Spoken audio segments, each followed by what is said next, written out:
to me then, I bet they feel me now. Time don't let me lose it. The booth not about to prove it. I set goals and pursue it. You the best to never do it. Invest my money talking fluent, stupid, ducking the Judas. It broke my heart, but over my eyes, you have no honor, I have no choice. Chasing the commas till I'm gone. I've been left for a minute. I can't touch On my my way computer. home, mama, I promise, got caught up in it. Damn. Everybody eats when I'm batting at the plate. First, second, third, home, $1 million base. Didn't listen to me then, I bet they feel me now. Time don't let me lose it. The booth not about to prove it. I set goals and pursue it. You the best to never do it. Invest my money talking fluent, stupid, ducking the Judas. It broke my heart, but over my eyes, you have no honor, I have no choice. Chasing the commas till I'm gone. I've been left for a minute. On my way home, mama, I promise, got caught up in it. Damn. Everybody eats when I'm batting at the plate. First, second, third, home, $1 million base. Didn't listen to me then, I bet they feel me now. Time don't let me lose it. The booth not about to prove it. I set goals and pursue it. You the best to never do it. Invest my money talking fluent, stupid, ducking the Judas. It broke my heart, but over my eyes, you have no honor, I have no choice. Chasing the commas till I'm gone. I've been left for a minute. On my way home, mama, I promise, got caught up in it. Damn. Everybody eats when I'm batting at the plate. First, second, third, home, $1 million base. Ladies and gentlemen, we back. Hotep, you're a genius. HotepJesus.com. Shout out to the Syscoin squad, Alex and the boys. Patrick, what up? I see you. Big announcements for Syscoin coming up soon. You guys, you better get it to them. Follow them right now on Twitter. Well, not right now. I don't want you to leave the stream unless you got another device handy. Shout out to the Syscoin team. Got some big announcements coming soon. I'm thinking about dropping an Uncle Hotep NFT over there on their platform. So you guys got to get signed up with them anyway to get that exclusive Uncle Hotep NFT. And when you see what it is, you guys are going to love it.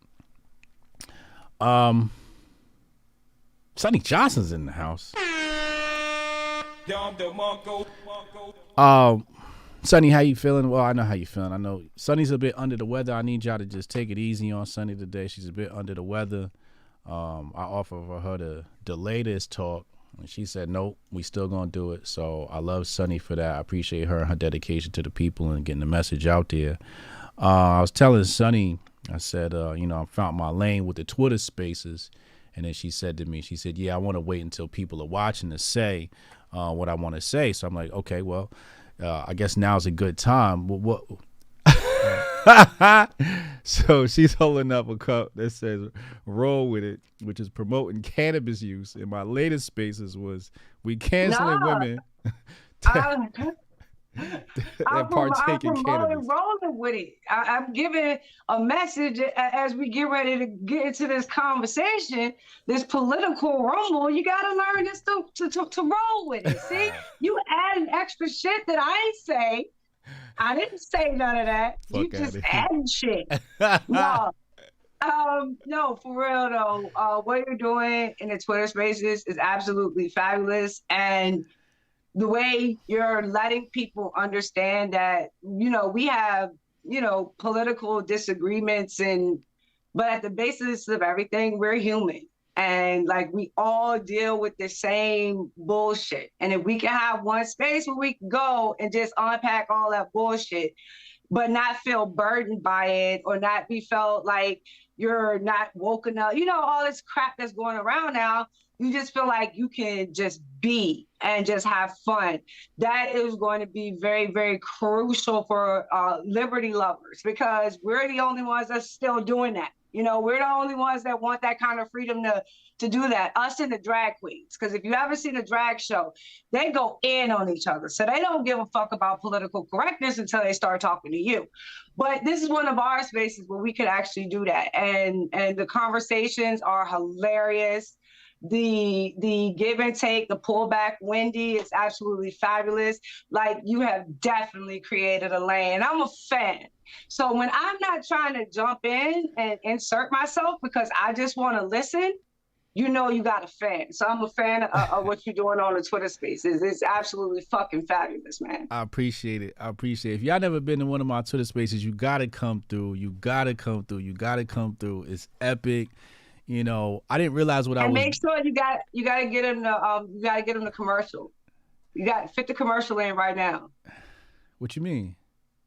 Come on. What is it? Focus Factor? Oh, put the commercial right now? All right, hold on. Let me hit it. Didn't listen to me then. I bet they feel me now. Don't let me lose it.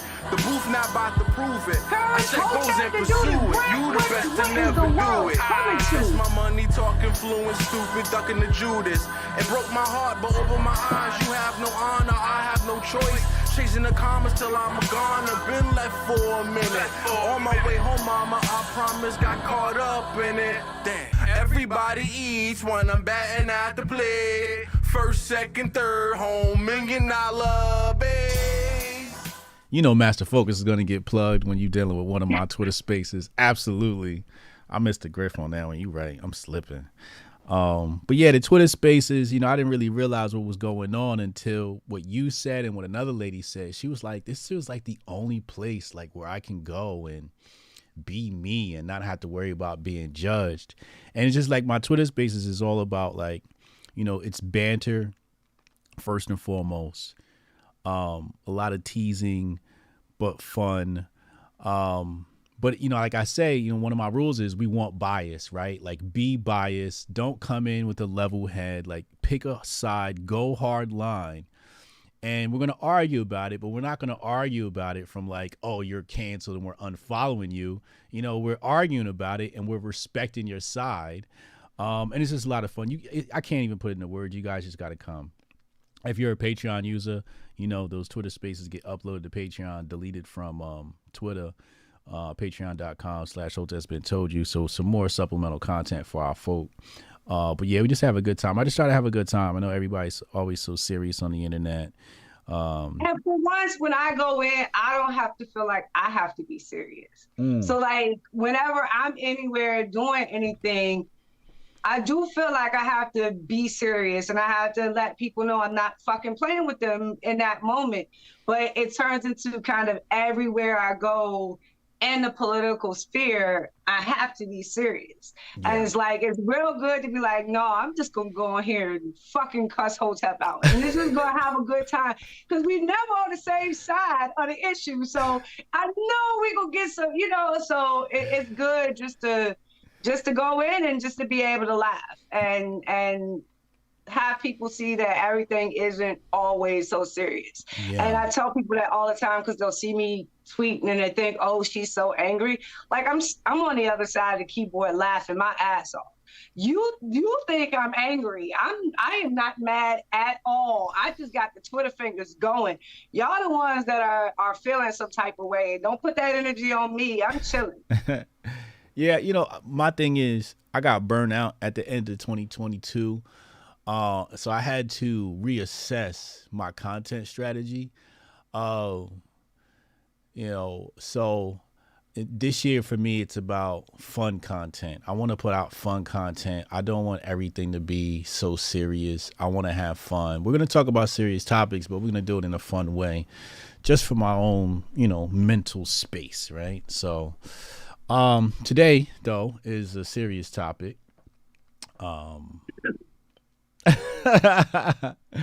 We gonna have fun with it though. Speaker of the House, right? Speaker of the House. A lot of controversy right now. Gentleman by the name of McCarthy, et cetera, et cetera. And just want to sort of explain to people exactly what's going on with this Speaker of the House situation. First of all, you need 218 votes. I'm gonna pull up the live count right now, so you guys can see it on the screen, exactly what's happening.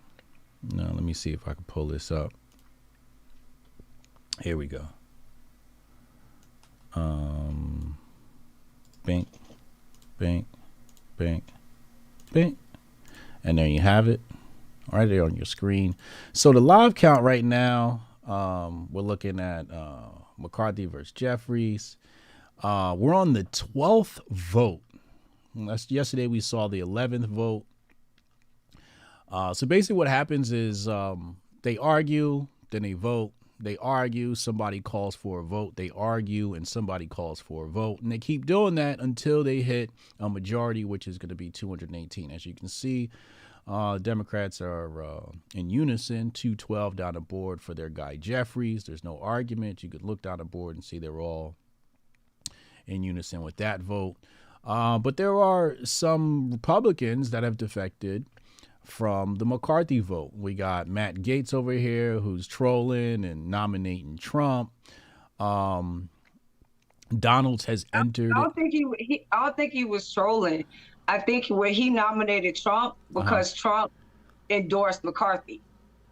So it became, he was like, okay, you trying to use Trump against us? Well, let's see how you vote when Trump is on the thing. So it's a troll, but it's a counter troll because it was being done to him. So it wasn't, well, not just to him, but to the saboteurs. And oh my goodness, I can't even believe that the right-wing punditry class actually called them that, but the saboteurs. So that's why it was a return troll. It was like, you want to use Trump against us?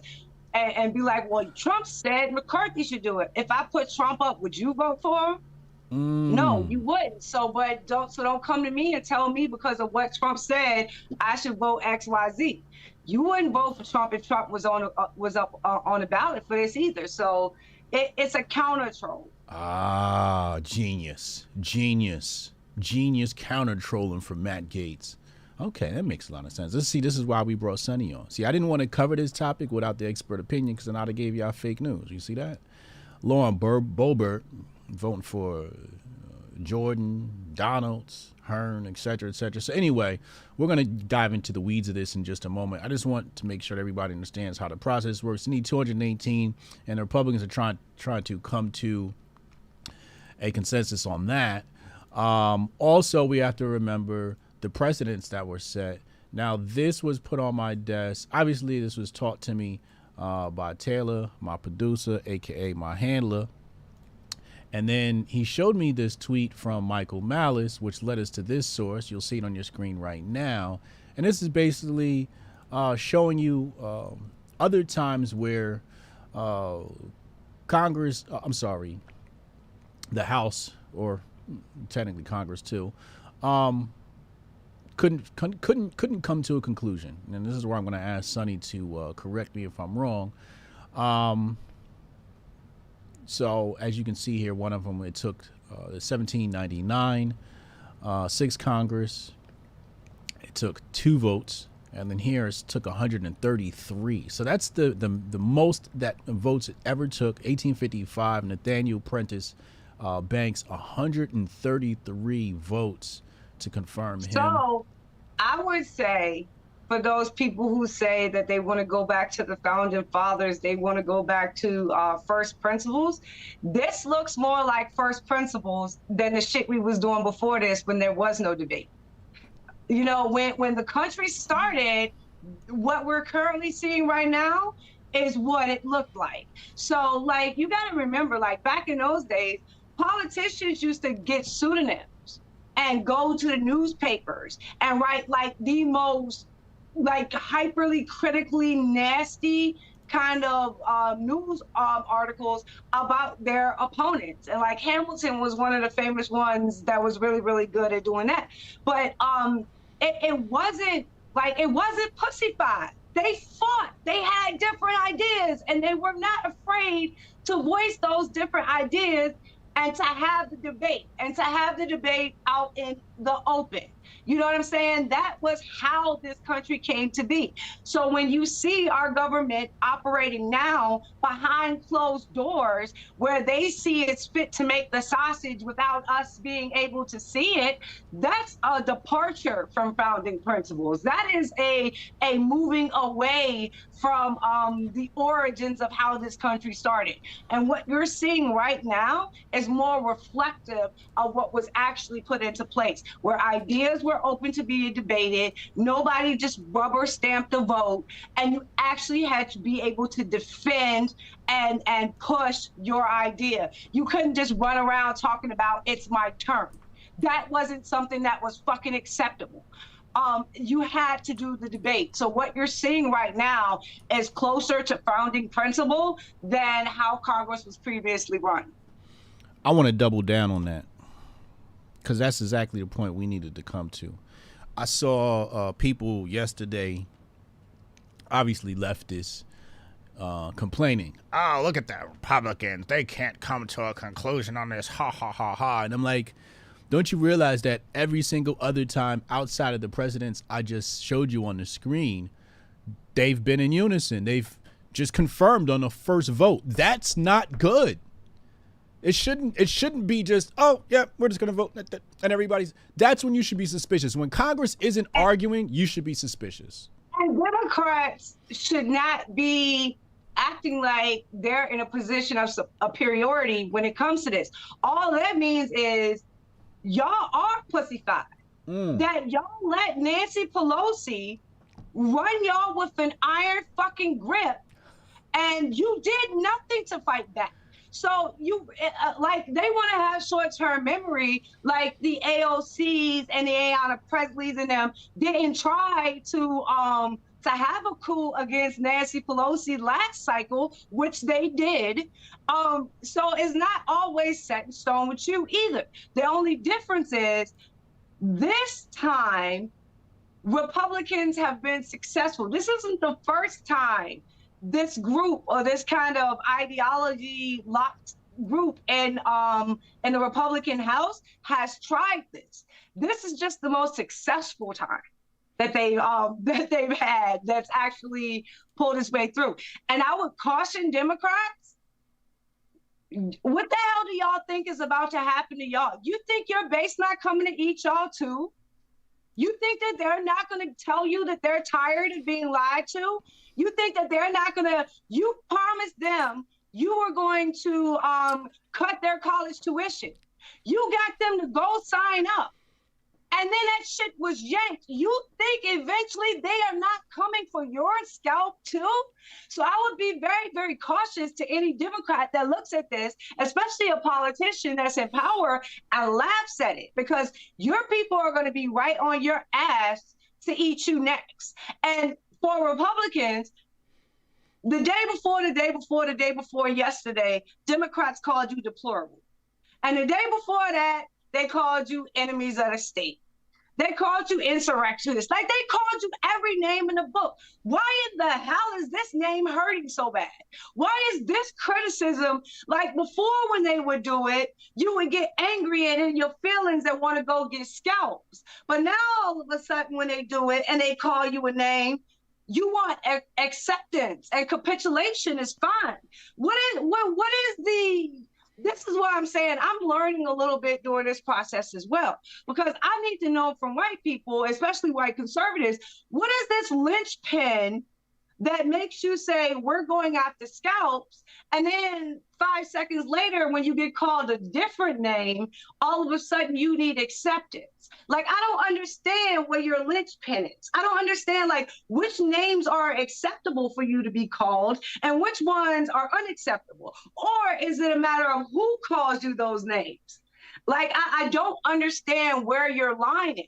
But these people hate you. They call you every name in a book but a child of God. Why in the hell do you care what they think? Why in the hell do you care what name they are calling you? Because they're going to have a different name for you tomorrow. So what is the point of giving a damn instead of actually doing the work that is necessary for you to reclaim the power in your political party? Like, fuck what they say. Let them talk. They're not your business. Your business is your political party and how they're treating you and whether or not they're respecting the principles you sent them there on. And if that is the biggest argument, if that is the question in front of you, focus on that question and stop listening to what your enemies are saying over on the sideline. Like I said, they're going to get theirs. Their base is going to come for them. They're not scot-free. It's not that way. it's just your turn first. So why don't you deal with your turn while your turn is here, and let them chill and call you names and be ill prepared. So when their base comes to eat them, they aren't ready for it. Let them do that. You know what I'm saying? And it's just, I would love it if the right just tactically understood the battlefield so they could start making moves in advance because they know what's going to happen next. But that's just wishful thinking.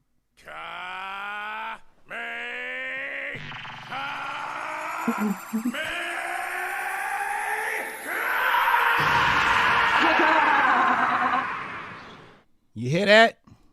You hear that? We need these people arguing. This is good. This is good for the country. So when the people say, oh, look at the Republicans, you know that they're not up on the matter. They're not up on the education. No, it's not even conservatives. When you're talking about this fight, don't say, look at the Republicans. Say, look at the conservatives that are standing up finally. Look at the conservatives that have refused to bend the knee finally. Like, look at when we keep talking about drain the swamp or whatever other euphemisms y'all need, you are seeing people that are now plucking at the stopper to get the hole out so it can start to drain. Point at those people and talk about those people. Conservatives need to understand at this moment, they are the rhinos. You are the Republicans in name only. You don't have any power. You don't control anything. None of the large apparatus, none of the huge structures, like none of it is in your control. So how are you going to call the people that control everything rhinos? No, that if they control it, they run it, then guess what? They own it. It belongs to them. They are the Republicans. You are the rhino. You are the one that don't agree with them. You are the one who has a problem with their tactics, their corruption, how they're moving. It is you who is different from them. But if they own everything, then it is theirs. And until conservatives understand that, you're going to continue to be the rhinos because the Republican Party is not going to be reflective of conservatism. And you're not going to have any ownership in it. You're not going to have any voice in messaging or voice in policy. Like you don't have any of that. So you can't tell me you own shit. You know what I'm saying? You are the rhino. And conservatives need to understand that because it's pretty sad when the conservative base, the rhinos, are the biggest faction of the Republican Party. But you're not even Republican. Right. Like the people at the top that do and have the power and make the moves, they don't even like you. And I think at this point, they're starting to really understand and see they don't even like you. It's not even a matter. I used to think it was whether they feared you, whether they respected you, whether they would listen to you. You know what I'm saying? Whether they had a humility of service to you. Like, that's what I used to think. This last week, I'm like, yo, these motherfuckers don't even like you. It ain't even a matter of fear or respect. Like where I was at, they at least gotta like you to be where I was at. Like, no, they don't even like you.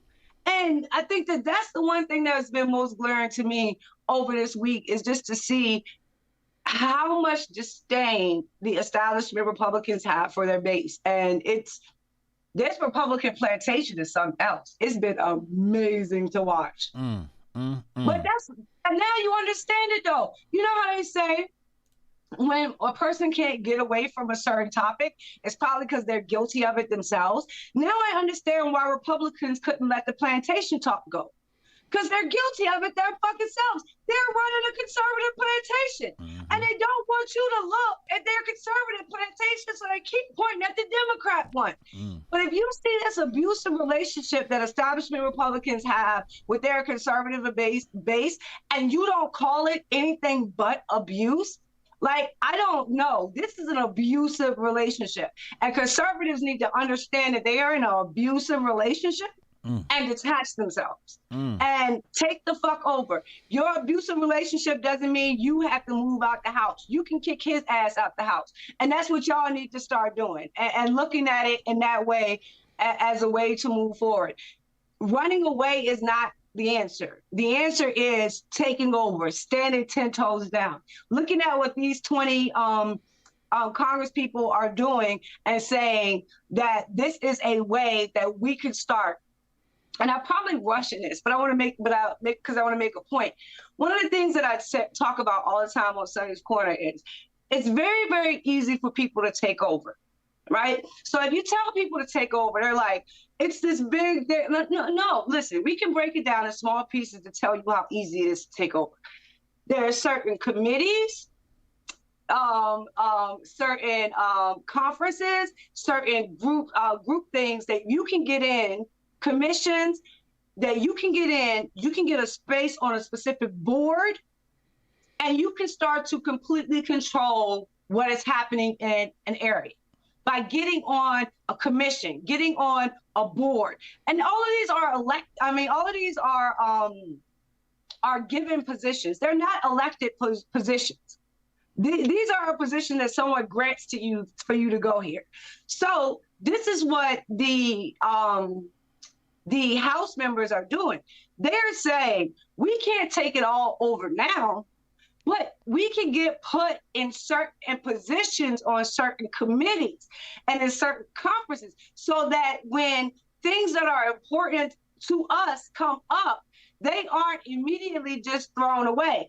And if they are to be immediately just thrown away, there's somebody there that can see it, spot it, come and tell us, and then we can run in and back it up, right? So having your people in a position where they can relay information to you, having your people in a position where they can stop oncoming things that are detrimental to you and at least give a pause for you to be able to fight back. Having people strategically placed.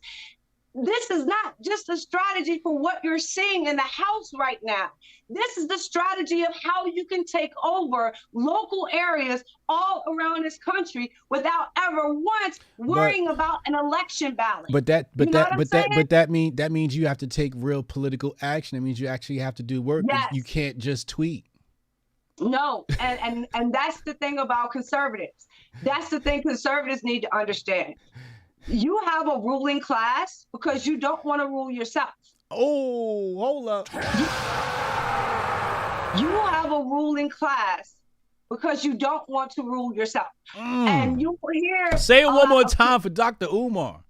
You have a ruling class because you don't want to rule yourself. You listen to most Republicans or conservatives, even libertarians, what they'll tell you is, we just want the government to leave us alone. But what that really means is we don't want to give our time, attention, or energy to government. Well, you don't get to make that choice. It's like what they say about wars. You might not want a war, but if a nigga starts shooting bombs at you, you got one. So you don't get to choose when you enter a war. If you get attacked, you have to choose to defend. That's your only option, but you don't get to choose whether or not the war is. Your opponent has already made that choice. And Republicans and conservatives and libertarians need to understand that. You can be like, I just don't want any part of the government. That's not going to stop the government from coming after you. So you still have to position yourself within government to stop it. If you're not in those positions to stop it, and if you listen to like Lauren Boebert and them talk, that's what they're saying is like these spending bills, these omnibus that y'all are pushing through, how y'all are twisting the rules to get these bills through. Like y'all are doing things behind the scenes, and if we put our people in those positions, we can stop it. So all of this old trickery that y'all have been using cannot continuously slide back anymore. We'll have gap stops in. And so it's not dependent on what one person at the top says, like Nancy Pelosi ran the House. It's more of our members are empowered across the spectrum to be able to access that power when necessary, instead of all coming and falling and bending on their knees to McCarthy and asking and begging him to make something happen. So it's more about empowering these members by strategically placing them and letting them be the gap stop or the aggressors in pushing policy that they agree with. And don't worry, chat. We're going to put together a course. It's going to be $99.99. It's like, but we're going to put something together at some point and show y'all how it's done.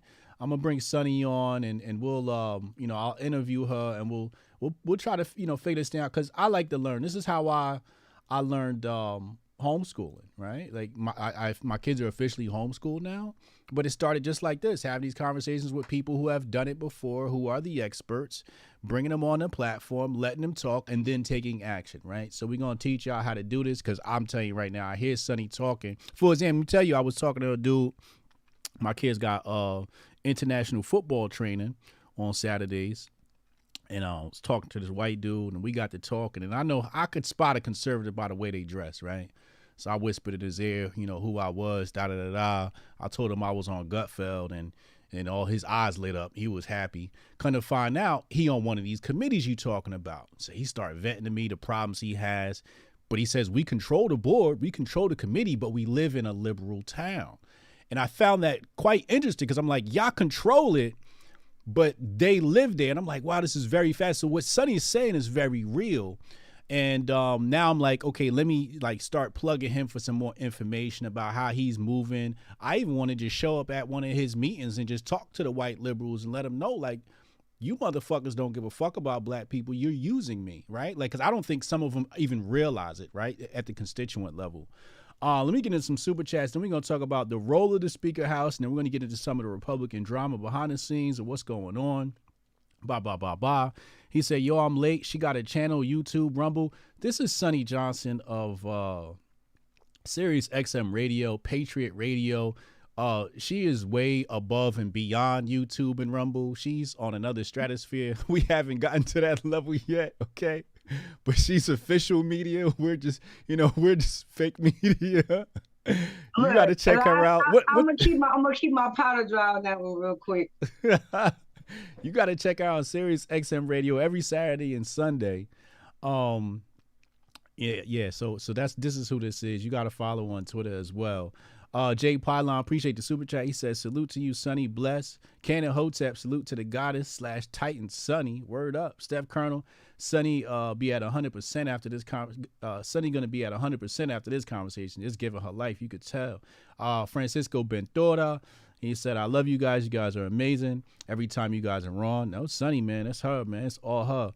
Rudy the Vet Russo says, Sonnie is spitting so much fire. White Republican base all needs to hear this woman rant. Strong black women. Don't worry.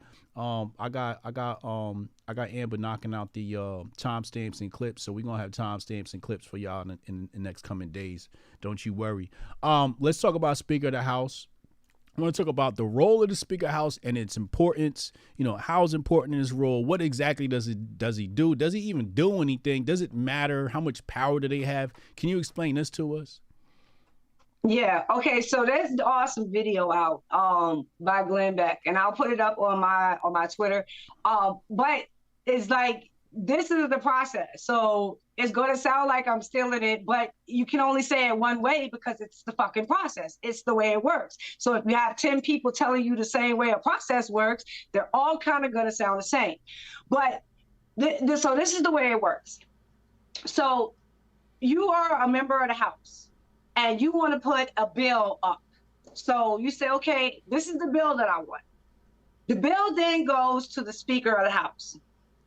Now, the Speaker of the House decides what committee it goes to, or if it goes to committee at all, right? So most of the time, he could. So real quick, let's stop right there. So the Speaker of the House could say, "I'm not even going to pass this bill along to a committee." Nancy Pelosi has done it 1,000,000 times. Yes. Okay, continue. Yes. Where a Republican will put a bill and give it to Nancy Pelosi, and Nancy Pelosi just, Or if they have enough support behind it, she'll send it to a committee, but she'll send it to a committee that's stacked with Democrats that'll kill it in committee. This is the power of the Speaker of the House. Okay. So, and this is also why these 20 people are being like, we need committee seats, because what the hell good is it if we give you a bill, you send a bill to a committee that's full of Democrats and moderate Republicans that hate us? What good is that doing us? Our bill is not going to make it out of committee. Period. So, you know, when you hear them talking about, oh, they're just wanting committee spots because they just want their own power, or they just want, no, this is how they break up the corrupted power that is already there. Like, stop acting like these are the corrupt people coming in. No, they are coming in saying this is how we break the fucking corruption.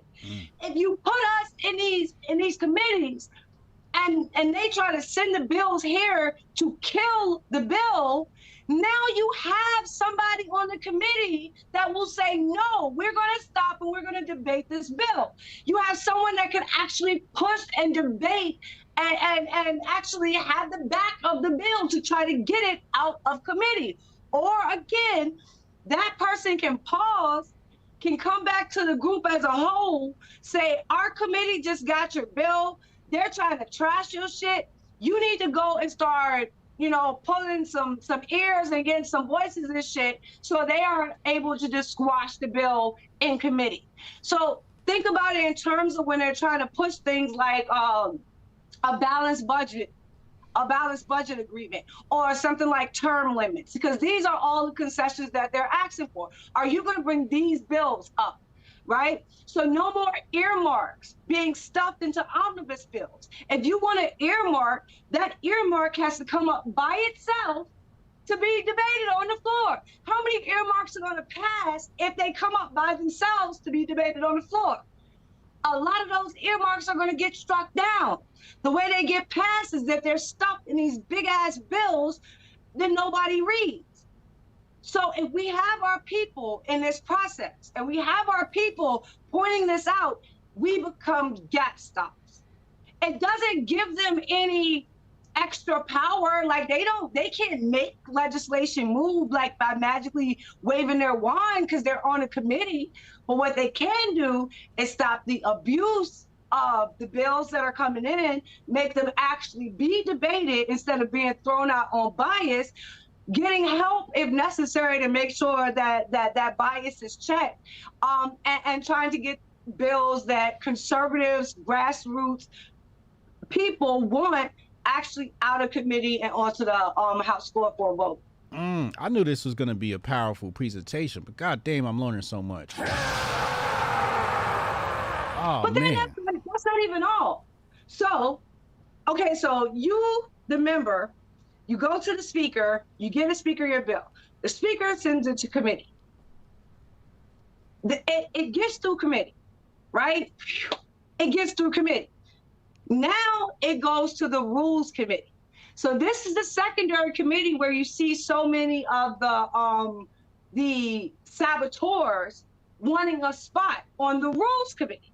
Because after you get through with these committees, now you have to go to the rules committee. And now it's a matter of them going through and being like, okay, this applies, this doesn't apply. We can use it under this budgetary rule, we could twist it this budgetary way. If we tweak this and call it this, then it will fit under this.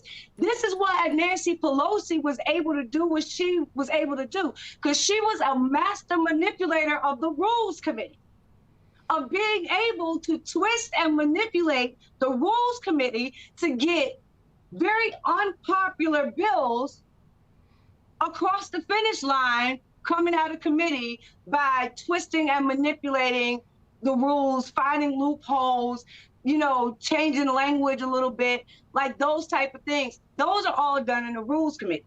So what you're saying is the finish line is basically onto the House floor for a vote? Yes. Okay. That's the finish line. Right. So after it comes to the rules committee, what it was supposed to do after it goes to the rules committee is it goes on this is what is supposed to happen. And this is what the House has stopped doing. The House doesn't even do this anymore. So what it used to do was, after it comes out of the rules committee, they would put it on a calendar. So it would be like, okay, in a week, we're going to debate this subject. So now you as a congressman have a week to study the subject. Okay. You have time to be able to understand what your position is, why your position is that way, and to either build a defense or an offense, depending on whether you agree with it or not. Right. So then it's supposed to come up on a calendar, and then you're supposed to have a debate. What you're seeing right now in the House, that debate, you're supposed to have a freaking debate where people actually talk about it. What's good? What's bad? Why I agree with it? Why I disagree with it? Like, that is the time where you get your buy-in. And then it's supposed to come up for a vote. What they have been doing is, after it comes out of the rule committee, they send it straight to the floor for a vote. No time for the people to read. Wait, so no it doesn't time even to go know on the about- calendar? It doesn't go on the calendar. It doesn't get debated. It doesn't, none of that. So this is how you're getting these large omnibus bills, and they're coming out 2 days before they have to be signed, and they're going straight to the floor to be voted on. And this is the Rules Committee doing this? No, it's just the Speaker of the House deciding not to put it on the calendar, but to send it to the floor. Oh, the Speaker of the House could just bypass all of those processes? That is how Nancy Pelosi has been running the House since she has been Speaker. Kevin McCarthy wants to keep it that way, while these 20 people are saying, no, let's go back to regular order of business. Let's go back to taking these bills, putting them on a calendar, having a debate before they are brought to the House, giving people time to understand what they're voting for, why they're voting for it, to be able to defend it, actually have a position on it. That is how a healthy democracy is supposed to run. And when you can say, well, Democrats broke it, well, that's what the fuck they do. They're petulant children who break their fucking toys. Republicans are the ones who keep telling me that you're the responsible one. You protect your toys. You have dignity in your toys. Well, now you see the fucking toy is broken. You just want to leave it there and not fix it because what? It's beneficial to you because it's broken. And now you can use it in a twisted and perverted and corrupted way, just like Democrats have done. And you finally have a strain within the Republican Party that is fucking saying no. And those people get called the saboteurs. Like, you can't make this shit up. You cannot make it up. Everybody knows that it is corrupt. Everybody knows that it is broken. You have people that literally stand up and say, we are not going to just operate under a broken and corrupt system. We're not going to just pretend that it is okay. We are not going to just capitulate and get on our knees and say, all right, do with us what you will. We are finally going to stand up and say no. And I am not like a Lauren Boebert fan or Matt Gaetz fan. Like, I'm not a stand for any of them.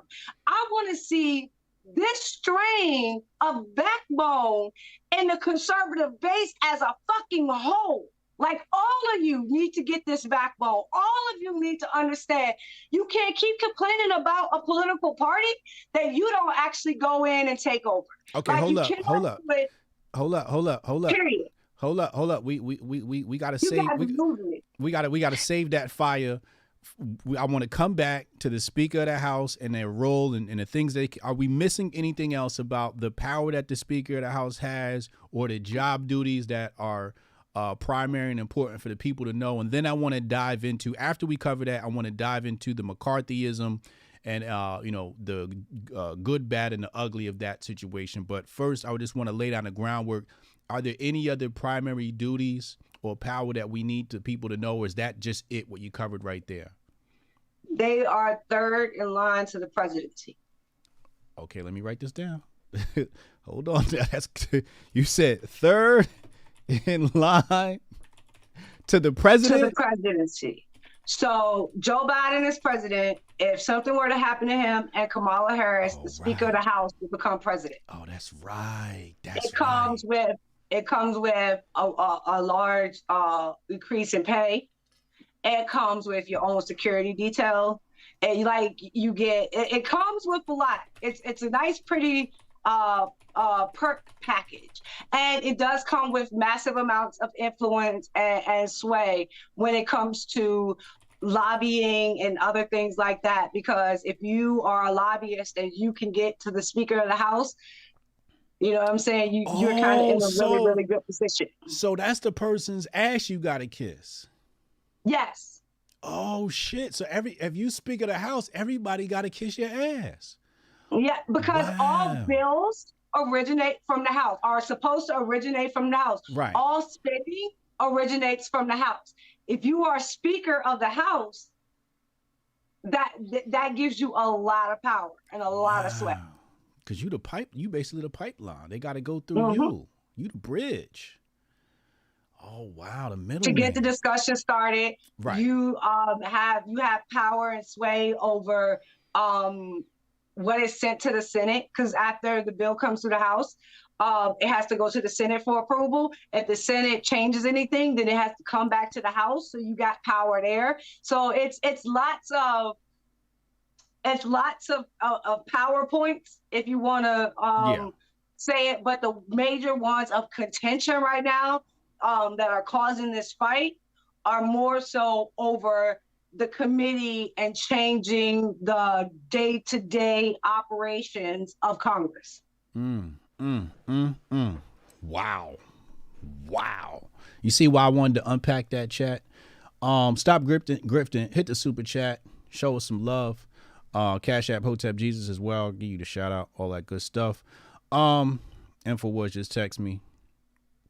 We have 3 hours of War Room available today if you want to take it. 3 to 6 p.m. Central. Let me know ASAP if you're available to do it. God damn, why they hit me last minute? I ain't prepared for that, man. I got to get prepared. Let me think about that. All right. So we laid that groundwork. Let's get into McCarthyism. Let's get into, is McCarthy the guy we want as Speaker of the House? Is he not the guy we want? Why is he not the guy we want? Et cetera, et cetera. Explain to me what the beef is. Well, first and foremost, he's a swamp creature. And in my opinion, he is not the guy. So first and foremost, I am always going to go for Black conservatism and how to get conservatism into the Black community. If you are not in line with doing that, or you haven't been an ally as far as getting that across the line, then you crossed out with me anyway. And for most of this, it is a Republican fight. I'm not really in it, except to like. Wait, you gotta expound on the point you made, right? You said, if they're not about bringing conservatism to the Black community, can you explain that? Yeah, if that isn't a part of their agenda, if that isn't something. Well, what does that look like? You know, if it was a part of the agenda. This is good because I get to talk to you about McCarthy. So let's go through McCarthy's track record. All right. Okay. So he enters Republican leadership, I think, around 2009. So that's when Obama comes in. He actually gets his lower level Republican membership, and he comes in. And he's in kind of the Republican leadership of the House since that point. In 2016, he was supposed to replace John Boehner as Speaker of the House, right? These same kind of people, the same ideological Freedom Coalition, Freedom, whatever they're calling themselves, they were hitting John Boehner the exact same way. Like, you're not changing the rules back, you're passing all these massive spending bills. So they were getting on John Boehner's nerves the same fucking way. So John Boehner was like, you know what? Bump y'all, I'm leaving. McCarthy was supposed to take over as Speaker of the House. What happened? There was a large revolt from the Republican Party that said no to McCarthy. So this isn't the first time. He tried to run for Speaker in 2016. The party rejected him and said no. The compromise was Paul Ryan. And Paul Ryan became Speaker of the House. The deal was, Paul Ryan had already announced that he wasn't running again. Okay. So this was going to be his last term. So they make him Speaker of the House during his last term, where he says he's not going to run again. So he's accountable to nobody. He doesn't have to do what his constituency says. Like, he doesn't have to do any fucking thing because he's not running again. So they give him power. The very first spending bill that comes along, they match Democrats. This is Republicans having the House. They had the Senate, and Trump was in the White House. They matched Democrats dollar for dollar on spending without even fighting them. So no debate in the House. This is with Paul Ryan, Republican, as Speaker of the House. The bill isn't debated. It isn't brought to the floor, and no, it sits straight for a vote.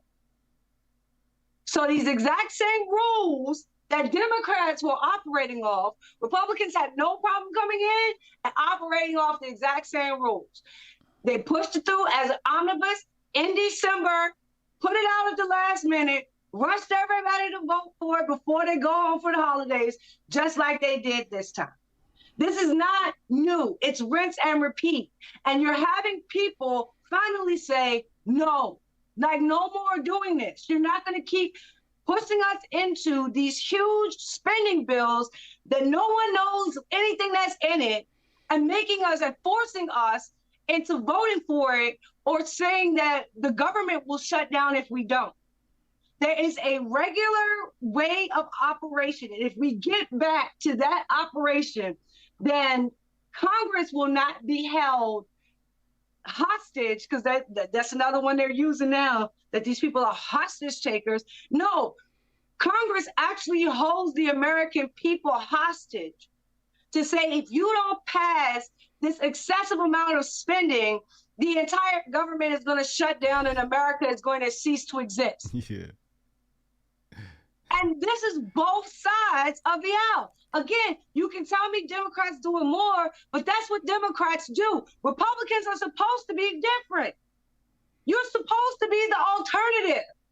You're supposed to be if you don't like this, you can do this. The either or. Like, you're supposed to be different. But you can see that they don't operate differently. They operate the exact same way. And now you are having people come up and say, no more. And like, if you look at the excuses they use, so like Paul McCartney, all of them are like, McCarthy, Lord have mercy. He said Paul McCartney. Like, you're stopping us from doing the important business of the day. You know what I'm saying? So like, what's going on with the border and the fentanyl is pouring over? Let's go back to that first term in 2016 when they matched Democrats dollar for dollar. You know what they didn't do in that bill? Give Trump the $6 billion to build his wall. You know who stopped that $6 billion? Republicans. So if y'all, when y'all had complete control of the House, complete control of the Senate, and the White House wanted the fucking wall, if y'all would have done it then, when you had every single access of power at your disposal, if you would have done it then, would we be looking at what we're seeing at the border right now?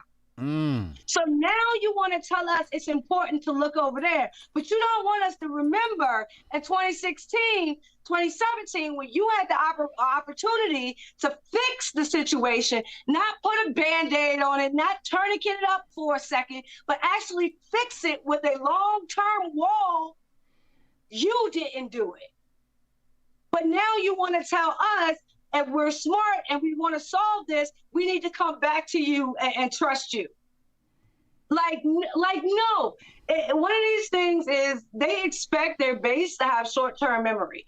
And I would hope that the base stops acting off of short-term memory and starts actually remembering what these people have done, how they move, and they don't even like you, Bill. They don't even freaking like you. Shout out to my Rumblers. I just remember to give y'all the shout out. We got JAEMP. Make sure y'all subscribe over on Rumble. Hotep Jesus is on Rumble as well. Just in case things get funky over here on YouTube. If you don't see me here, check me out on Rumble. That's always our backup. If Rumble gets their stuff together, maybe they could become primary. I wouldn't mind that at all.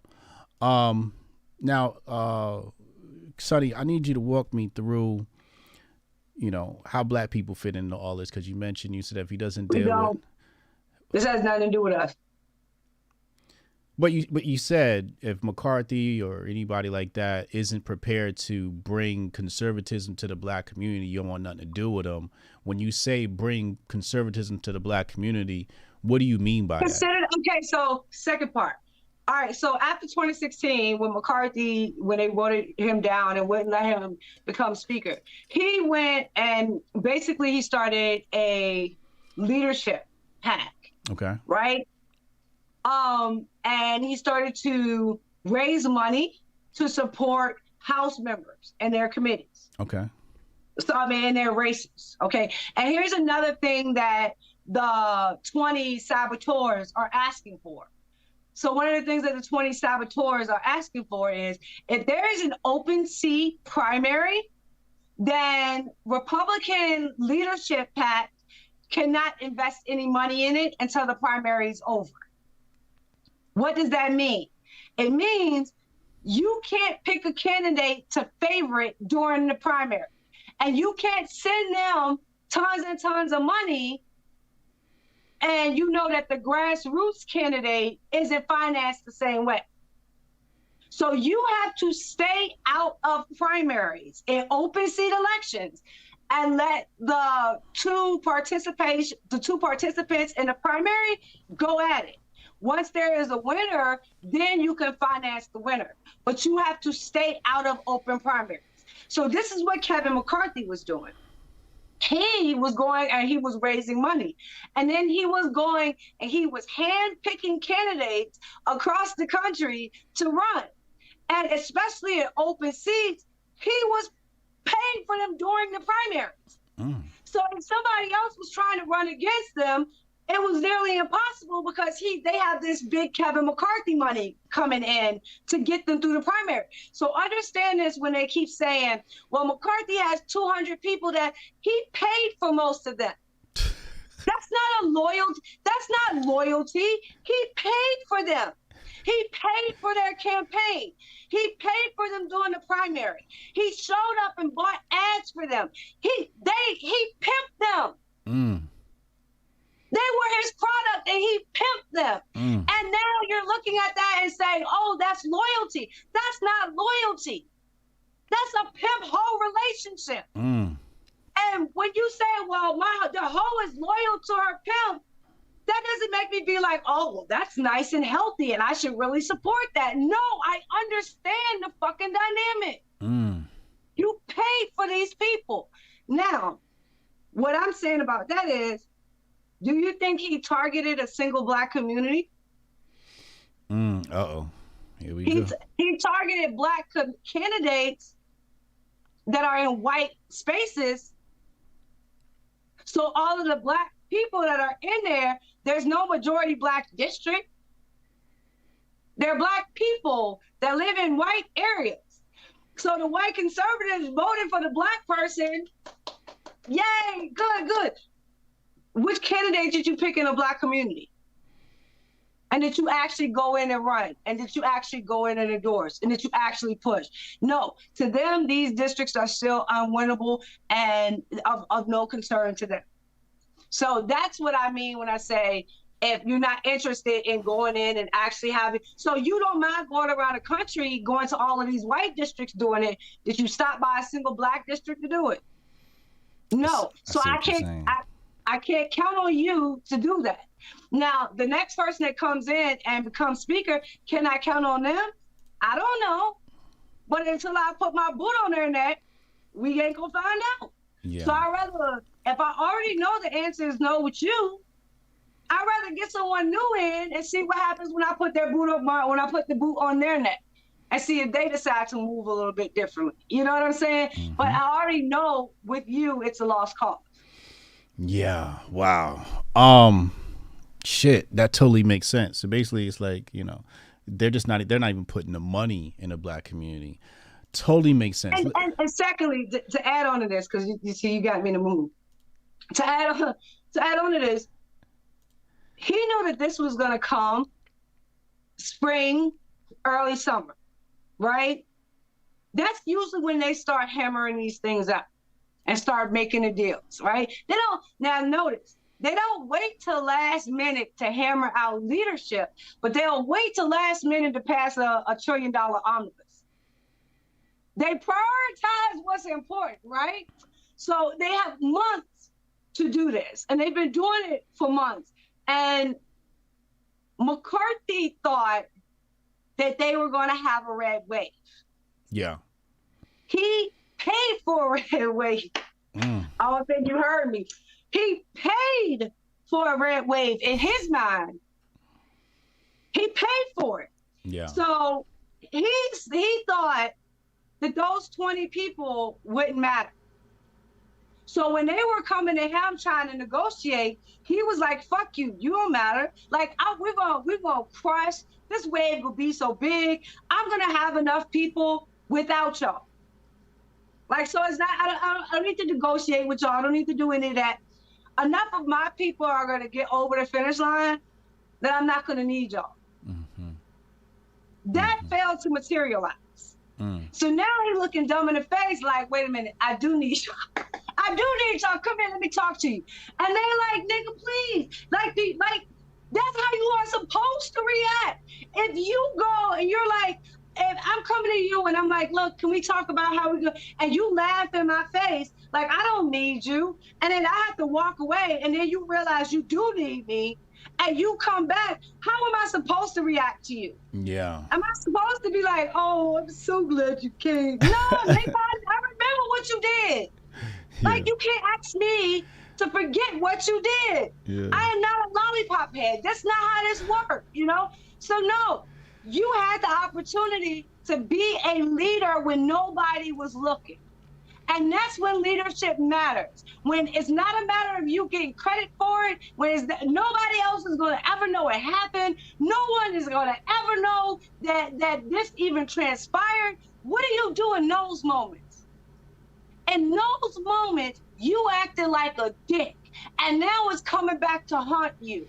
That is reflective of your leadership, and it needs to be seen as just that. You didn't lock it down like a good leader would. You didn't move and maneuver like a good leader would. You moved and maneuvered like a nigga that thought he had it all until he realized he didn't. Yeah. And now you want to go and try to consolidate some shit after the fact, and the people you stepped on is not, you know what I'm saying, is not playing along with your game. And all you could do is sit there, but it's my turn. Like, what kind of leader is that? Is that really a leader you would want at the head of your political party? Like, no, it's not even a leader you would really actually want. Bars. All right, so a little bit of a segue here. We got this Cori Bush tweet. I need to know what's going on with this. No, I refuse. Again, don't have nothing to do with black people. This has nothing to do with us. And Republicans and conservatives trying to be distractive at this time is a fucking joke.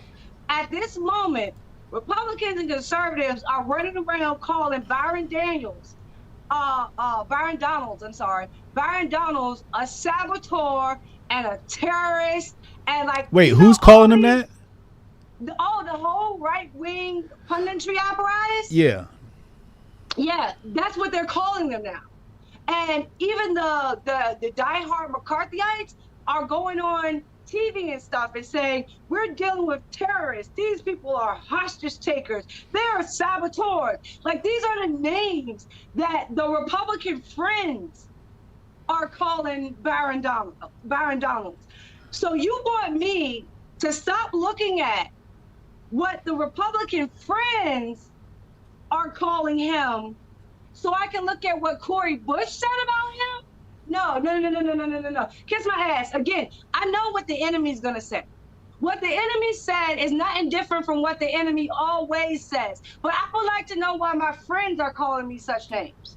I want to know why the people who say they got my back are calling me so many names. And this is what I constantly tell Republicans and conservatives.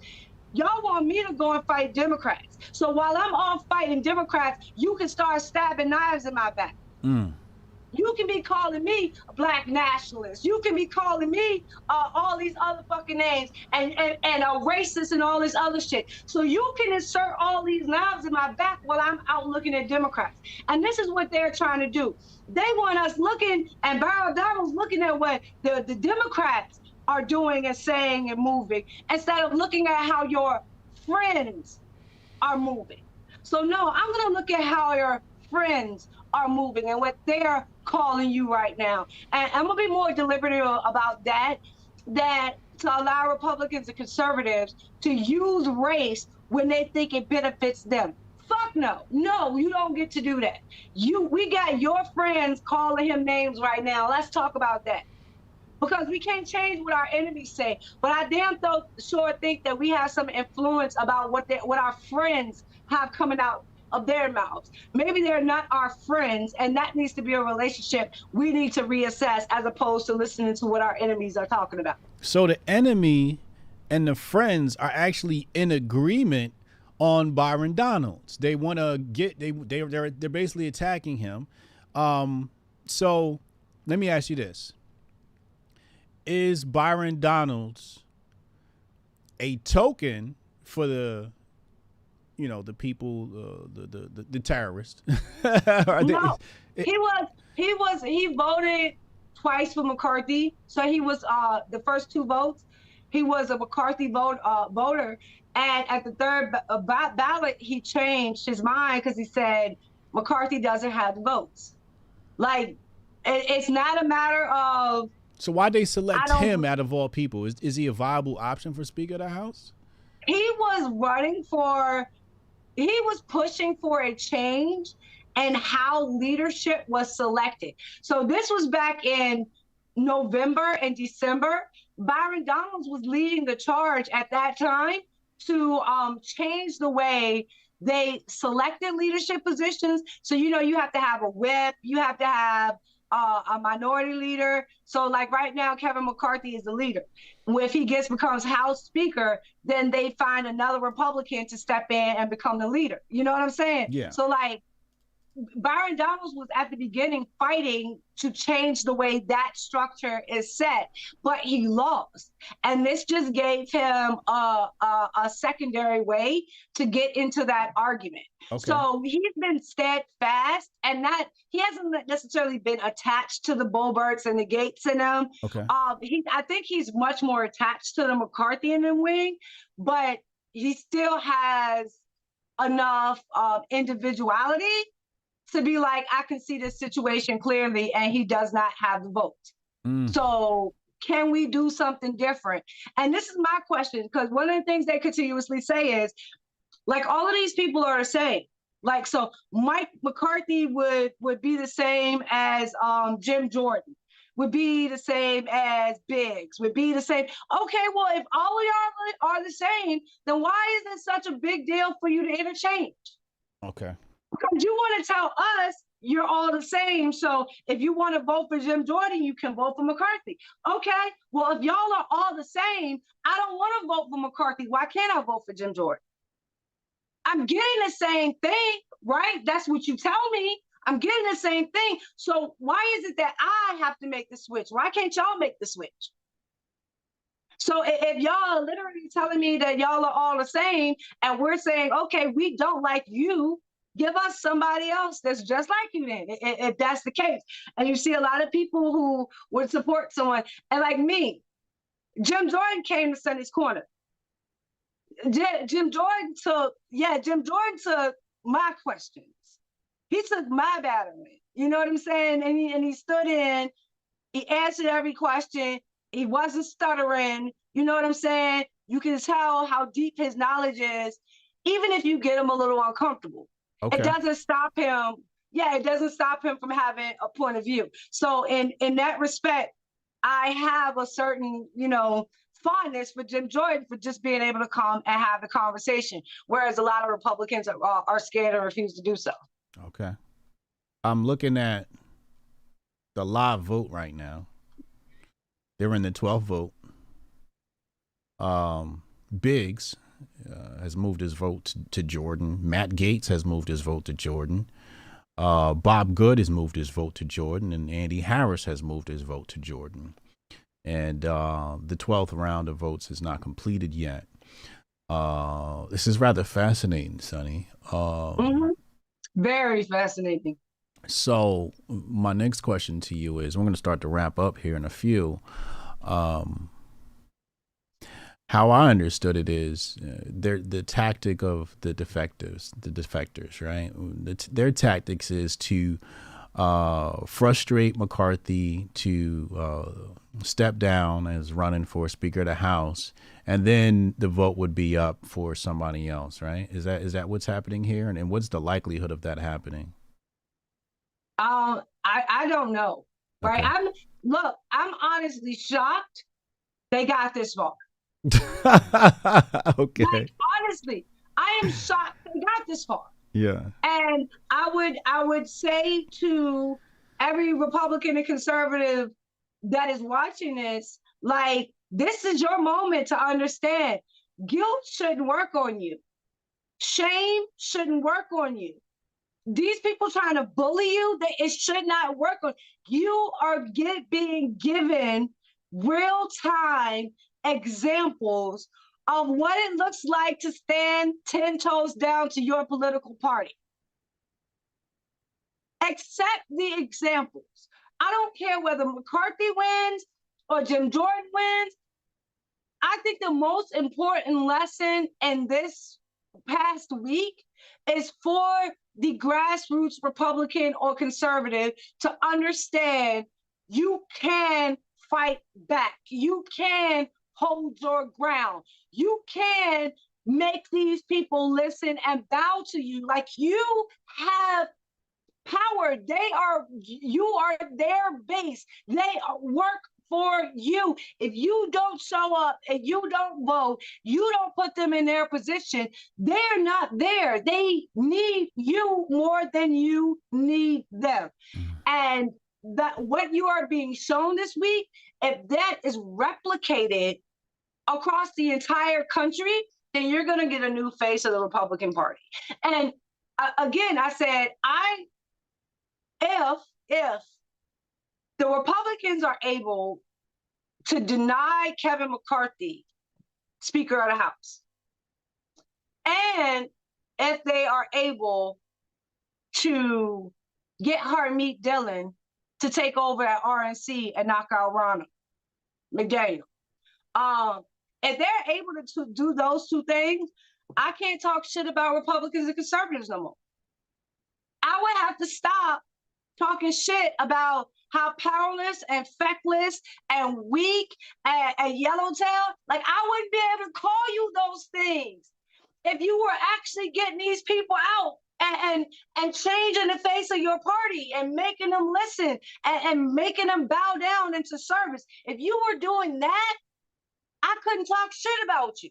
Right. So if they were able to pull off of these two things, and the trifecta being realizing what the media has done, what right-wing media has done this week. So I came up to the Tea Party, and I was there during a time where they started to push that Romney was the best candidate. And all of the Tea Party people needed to just, hold your nose and understand Romney was the best candidate. Barack Obama was a devil incarnate. And if he won the presidency again, it would be the end of America. This is the most important election of your life. All of that was guilt and shame and bullying, right? But when you're going through it at the time, I didn't notice it. I was just like, what the hell? Because I had been surrounded by all of these principled people that I really thought were principled people. And when the media joins in and starts saying, Romney, Romney, Romney, Romney, Romney, how fast those principled people changed blew my fucking mind. Like, we were all against the Romney type, but all of a sudden, everybody was for the Romney type, and he was the best that we had. And I actually had to sit out the last couple of months of the election looking at everybody like, what the fuck happened? Like, you know how, like, you know your group of friends, you know your people that you with, and then you walk in one day and they completely different. Every single one of them is completely different. And you said like what the, like, you don't even know what happened. That's how I was. I was trying to figure out, like, how the fuck did this shit happen?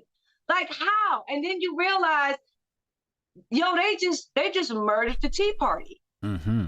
But you don't realize it until after it's over, right? And you look back, you're like, yo, they fucking murdered the Tea Party. That's what this was. Romney, getting Romney to be the Republican nominee in 2012 murdered the Tea Party. It was a death knell, right? Look at what they're doing now. They're murdering MAGA. That's what this is. If they break you, if they guilt you, if they shame you, if they bully you, if they beat you into submission, and not only that, but they got King MAGA voting for them. So Trump is voting for them. King MAGA is on their side. What do you think they're going to do once they beat you? You think you're going to live happily ever after in a peaceful bliss? No, they're going to kill MAGA. This is what they do. Every single time conservatives start to rise up in a grassroots way, the Republican Party murders it. And that's what you are seeing happen right now. This is the death of MAGA. And you won't really see the end of it until it's over and you're like, oh shit, that really happened. And the only reason I'm noticing it now is because I saw them do it with the Tea Party. So when history repeats itself, you know me, I'm a history girl. When I see history repeating itself, then I pay attention and I start understanding how things align.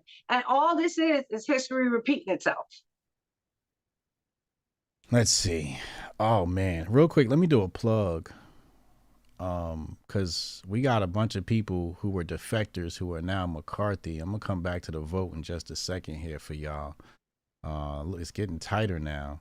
McCarthy's at 212. He only needs 6 to win the nomination, and that round of voting is over. He's not going to get it in this round of votes from what I'm seeing here. Because of those people who are still voting, but he's getting closer. He's getting closer. Real quick, for all my people that want Master Focus, try masterfocus.com. This is my brain capsule. This is going to include 11 active ingredients, including seeds, nuts, mushrooms, leaf, roots, all natural herbal supplement. For focus, concentration, and memory. The best thing I got out of it was improvement of my mood. Right now, that is my secret to being able to tackle the day and being productive, is the fact that my system is cleaned out. And when I say cleaned out, I'm not saying like you're going to be on the pooper, you're not going to be on the shitter. It's not that type of detox. It's more of an internal blood cleansing detox. That affects the mind, the central nervous system, et cetera, et cetera.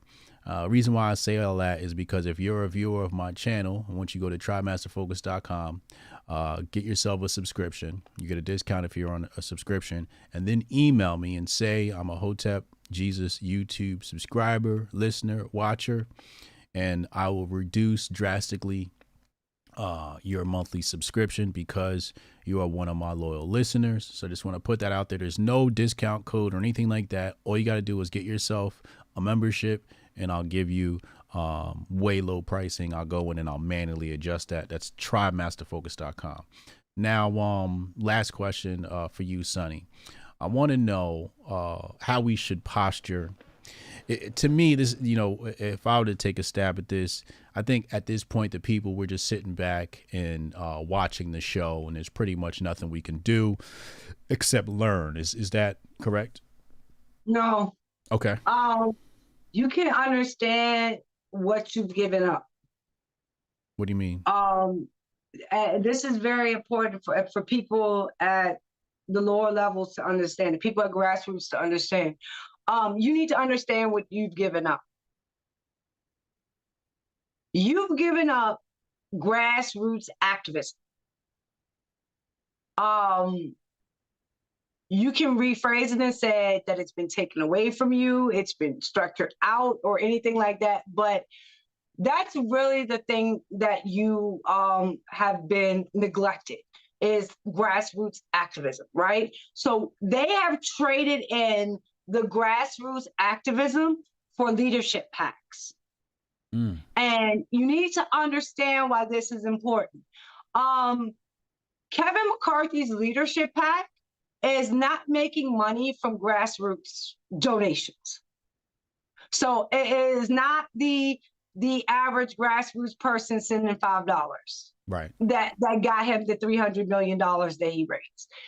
He got that $300 million from the donor base. So that's the area of politics that the regular grassroots people never get to enter. But if they get enough money out of that donor base, then they don't need grassroots activism. At least that's what they've told themselves. So that's how they have been operating. They have been operating using leadership PACs, PAC money raised from donors, instead of actually building the grassroots apparatus to be able to have long-term political ramifications, right? So if McCarthy's PAC, if McCarthy says, you know what, after what y'all have done to me, fuck y'all, I'm not doing this no more, and close the PAC down. Now you have to start from scratch and do something completely new to replace what he was doing with that PAC. You know what I'm saying? So there's no long-term stability, and that long-term stability only comes when it's at an activist level, when it is at a grassroots level, because that activist grassroots level continuously regenerates itself. People continuously come in, and then they go and get a job here, and new people come in, and then someone goes and get a job there, and new people come in. So it continuously rejuvenates itself at the activist level. It's not the same when it comes to PACs. And through PAC activism, what you're going to get is a leadership class that is put into place just because they are good ass kissers, just because they are good at getting the donor class to sign checks. It doesn't mean they agree with your policy. It doesn't mean they are principled. It doesn't mean they care about America first. With like McCarthy coming to the House floor with a Ukraine pin on his lapel and a freaking Ukraine handkerchief in his suit. Like, it does not say anything about your qualifications for that position. It only says you're good at kissing ass and raising money. And if that is the only qualification for your leadership position, then you deserve the leaders that you are given. But if you decide that that is not what you want, what Republicans and conservatives need to demand of their leadership at every single level is a grassroots activist coalition, which it was supposed to be CPAC, but you see what they turned into. It's supposed to be like Turning Point USA, but they don't actually do activism. They throw conferences and go to, you know what I'm saying? Like all of these groups where you outsource this shit, the work never gets done. So you do have groups like I would say, like Leadership Institute that has a really good training and outreach program. They're just very quiet about it, so the selective few who know about it can get into it. You know what I'm saying? As opposed to being like really Main Street and open about it. So I would say, but they are one of the groups that has a good kind of grassroots activist kind of component to it. But I think we're at the point where they're the only ones that do. And the rest of them have sold out for this kind of PAC mentality that requires them to get from the donor class than to be humble to the grassroots and actually create an activist class.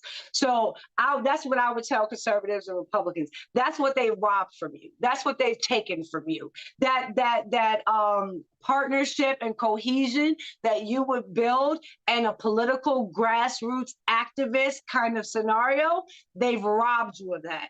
And when they rob you of that, what they steal from you, what they make you feel like is that you are alone, that you can't win, like you don't have the power.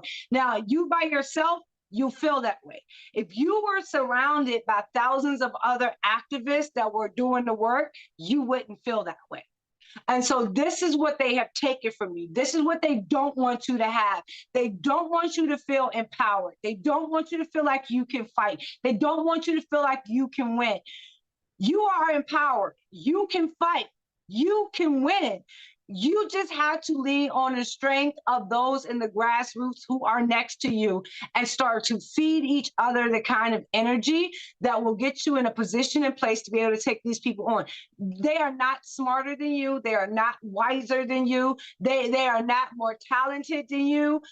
They just go and get it. They're not afraid, and you are. If you lose your fear, you can beat them. So that's what I would say. Stop looking at this and saying the Republicans. No, look at this and say the conservatives are winning. They're standing, they're fighting, and we can do that too. And if the majority of the base decides to have that attitude and to get that out of this will be a victory rather than chaos. Let's go to the live vote. Round 12. Just want to note here, we got 7 holding the line. 1, 2, 3, 4, 5, 6. Jay Palan said 7. Yup, Matt 7. 1, 2, 3, 4, 5. So 7 holding the line now. Byron Donalds has voted for McCarthy. So he's back. Byron's back on the McCarthy. Donalds has no votes. Who's H? Hearn. Okay, so we got Hearn and Jordan that people are using to hold the line with now. Victoria Sparks, she's back with McCarthy after she deviated with present vote. So McCarthy's at 213 now. If I had to take a guess, it looks like at some point McCarthy is going to be confirmed. I guess they're waiting on, to get some concessions and argue with him a little bit more. But we're down to 7 now. Lauren Boebert holding the line, Andy Biggs holding the line, Eli Crane, Matt Gaetz, Bob Good, Andy Harris, and Matt Rosendale all holding the line currently. So I would just say for anybody that is looking at this, if you're a member of the House is voting for Kevin McCarthy and has stuck with Kevin McCarthy through every single vote, do not let them come back to your district and lie to you. Like, it's fine if that's what they want to do. I'm not even judging. But don't let them come back and lie to you. Don't let them come back and tell you they care about the size of government. Don't let them come back and tell you that they care about fiscal responsibility. Don't let them come back to your district and lie to you. Either accept that this is the kind of politician that you support and your principles have changed, or tell them that you see them clearly and that they have departed from the principles that you thought that they shared. But you cannot have them defend the swamp as vehemently as they have defended the swamp and then come home and tell you that Washington, D.C. is corrupt and you must send them there to stop the corruption. No, you sent them there and they got comfortable in that shit. And this is what you hear a lot of constituents say. Well, we voted them in and then they went to Washington and they became a part of the swamp. Because in moments like this, when you and they could have learned to stand strong and see that you could actually win, you could actually change the system, the political class, the punditry class, and the donor class all got together and said, get on your knees and get in fucking line. So if that is the case, and you don't have a grassroots apparatus to come in and back those people up and give those people support, what are they supposed to do but join the swamp? You're not giving them another option. And you're supporting the swamp creatures that they're trying to fight at the same time. So it's either the base needs to understand the roles and implications for you in this situation. It says and it shows a lot about you, the base, if you don't learn from this situation. Rudy the Vet Russo. No, I'm sorry, I read that one. Steph Colonel. Spread some Janteenth cheer on InfoWars. Shout out to Janteenth. We have dubbed today Janteenth. Happy Janteenth to the people. J.A. Excellent energy, expertise, and teaching. Hotep and Bill, this is outstanding. Dub Will, Queen Sonnie. Always a pleasure to listen to your insight. Corrected Felon Podcast. What up? What up, homie? Long time no see. The Holy One, what's good? And Sonnie, peace, family. Peace, homie. Ladies and gentlemen, Sonnie Johnson.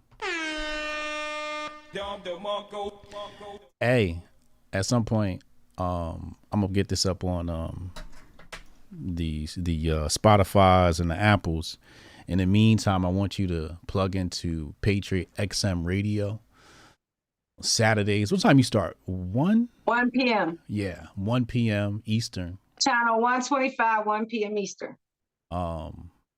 I've had people come to me and tell me, you know, that's the best show on there, but yeah, I ain't hear that from me. I heard people say, "Oh, that's the only one. That's the only show I can listen to on that channel." But I you know, I'm not picking favorites. I'm just telling you what the people said. Hey, I be having people tell me they'll actually turn the sound down so they can listen, and I take that as a compliment.